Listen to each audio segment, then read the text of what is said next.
High বন্ধুরা, ষষ্ঠী আর সপ্তমীর দিন কোথায় কোথায় ঠাকুর দেখালাম সেটাই ভিডিওর মাধ্যমে। ষষ্ঠীর দিন গেছিলাম কদমতলার সাইডে, অল্প ঘুরেছিলাম। সপ্তমীর দিন গেছিলাম আমারই বাড়ির আশেপাশে, বেলগেছিয়া, লিচু বাগান, বাড়ির আশেপাশে আর কি। তবে এত সুন্দর সুন্দর ঠাকুরগুলো হয়েছে, ঠাকুরের মুখগুলো খুব সুন্দর। আপনারা কীরকম এনজয় করছেন দুর্গাপুজোতে কমেন্টে জানাবেন। আর সমস্ত বন্ধুকেই জানাচ্ছি শারদীয়া প্রীতি, শুভেচ্ছা ও ভালোবাসা। সবাই খুব ভালোভাবে আনন্দ করো দুর্গাপুজোয়।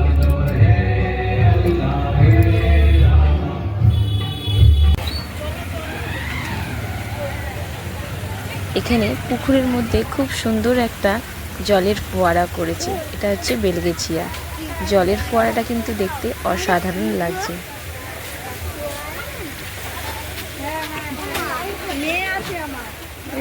দেখাচ্ছি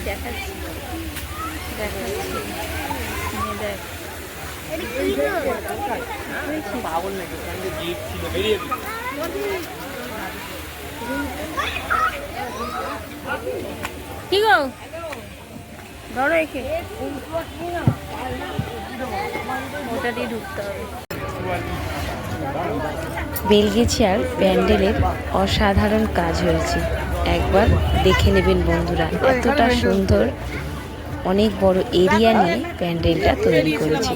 আর প্রতিমার মুখও খুব সুন্দর। দুর্গা মায়ের মুখটা এতটাই অসাধারণ লাগছে, না দেখলে বুঝতে পারবেন না। দেখুন ভিডিওটার মধ্যে বুঝতে পারবেন।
বাবা কি হয়েছে?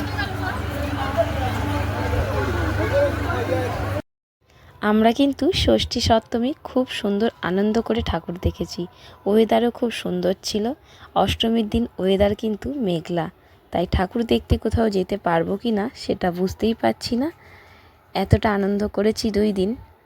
আর আমার 2 ছেলে বেশি হাঁটতে পারে না, তাই অল্প হেঁটেই অল্প অল্প ঠাকুর দেখেই আমরা বাড়ি ফিরে আসি।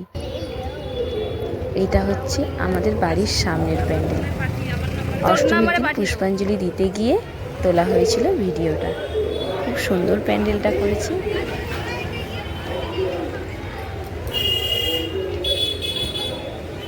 তোলা